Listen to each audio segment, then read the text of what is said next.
6व्या दिवसाची कीर्तनरूपी सेवा माझ्या वाट्याला आली होती। आज या अभंगावरती मुक्ताबाईच्या अभंगावरती यथामती यथाशक्ती बोलण्याचा प्रयत्न केला। जे काही बरोबर असेल ते गुरुवर्यांचं आणि जे काही चुकीचं असेल तो माझ्या बुद्धीचा दोष। पुन्हा असा आशीर्वाद द्या की पुन्हा याच्यापेक्षा काही चांगलं सांगता येईल असा आशीर्वाद तुम्ही द्या। पुन्हा ते दुरुस्त करून मी तुमच्या पुढे मांडण्याचा प्रयत्न करेल। आज या ठिकाणी मी तुमच्या समोर जे काही मांडलं त्यातलं माझं काहीच नाही, जे काही असेल ते सर्व गुरुवर्यांचं आहे। गेल्या 2-3 वर्षापासून मी गुरुवर्यांकडे शिकतोय, अध्ययन करतोय। म्हणून जेवढं 2-3 वर्षांमध्ये मी शिकलो, अध्ययन केलं, तेच गुरुवर्यांकडून अध्ययन केलं ते मी तुमच्या पुढे मांडण्याचा प्रयत्न केला। गेल्या 2-3 वर्ष मी गुरुवर्यांकडे शिकत असताना कुठल्याच प्रकारचा त्रास मला त्या ठिकाणी झाला नाही। ही सर्व विद्यार्थी आज आम्ही जर इथं कोणामुळे उभा असेल, आज जर मी कोणामुळे इथं तुमच्या समोर 2 शब्द बोललो असेल तर ते गुरुवर्यांमुळे।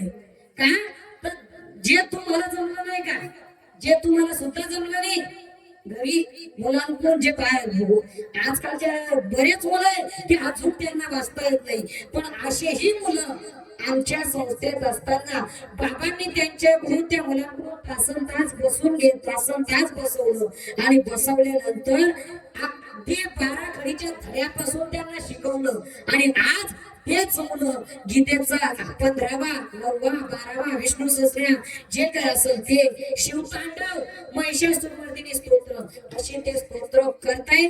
ते कुणामुळे असेल तर ते बाबांमुळे आहे। बाबांनी आज आम्हाला शिकवलं, बाबांनी कष्ट घेतले, तासन-तास बसून अभ्यास घेतला, म्हणूनच आज आम्ही तुमच्या पुढे 2 शब्द बोलतोय। नाही तर आम्ही काय पहिलं सांगितलं की घरदार वैतागला मला आधीच, पण आम्ही आनंदीला गेलो आणि गेल्याच्या नंतर आमचं जीवन बदललं, आमच्या जीवनाचं आज सोनं झालं।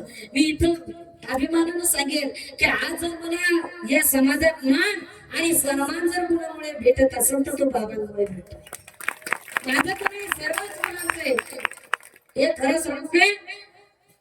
आम्ही जेव्हा गावाकडे होतो ते तिथं बसलेले आता जे मोठे असतील, पण दादा आम्ही गावाकडे होतो, पण गावाकडे असताना कोणी पारखे म्हणायचं, कोणी काही म्हणायचं, पण आळंदीला गेल्याच्या नंतर आणि आळंदीला फक्त 4-5 महिने राहिल्याच्या नंतर आम्ही नंतर घरी आलो, एकाला सुद्धा टोपण नावानं हाक मारली नाही। का तर आम्ही आळंदीला शिकलो, आळंदीच्या गणोबरायांच्या सानिध्यामध्ये आम्ही शिकलो। मग तुम्हाला सुद्धा एक विनंती आहे, मुलं कसे घडवायचे हे मुलांच्या मनावर नाही, ते तुमच्या मनावर आहे।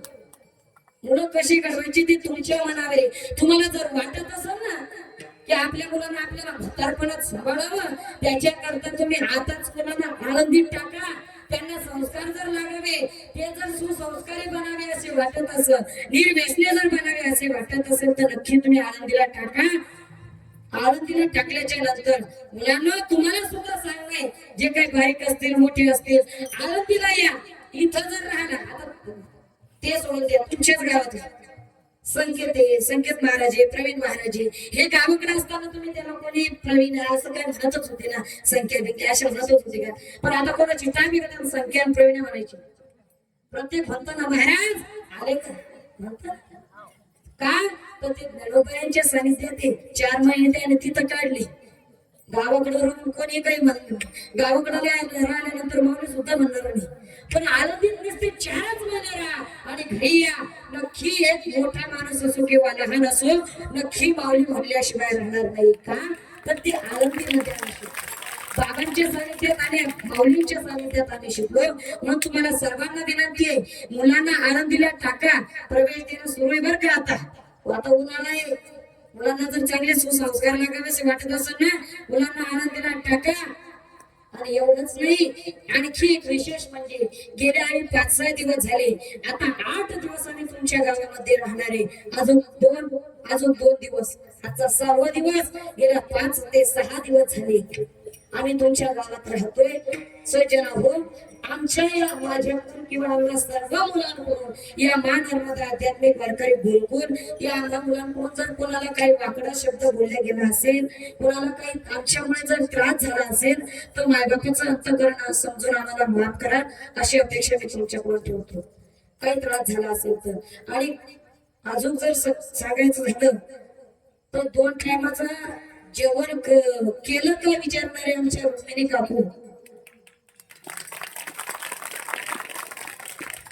सकाळी लवकर उठून आम्हाला गरम पाणी ठेवणारे रुक्मिणी काकू, भागवत काका असतील, चहा घेतला का, सगळी व्यवस्था करणारे तुम्ही सुद्धा, त्या रुक्मिणी काकू सुद्धा सकाळीच उठून आम्हाला लवकरात लवकर गेल्या 5-6 दिवस झाले आमची सोय घेतात की बाळा जेवला का, जेवण करून येत चहा घ्यायचा का, काही करायचं का, अशा विचारणारे आमच्या रुक्मिणी काकू सुद्धा, यांनी सुद्धा काही खूप आमच्या करता कष्ट घेतले म्हणून काकू, आमच्याकडून जर काही तुम्हाला त्रास झाला असेल, तुम्हाला सुद्धा आमच्याकडून काही त्रास झाला असेल तर मायबापाचं अंतकरण समजून आम्हाला माफ करा अशी मी अपेक्षा करतो. जय विठ्ठल.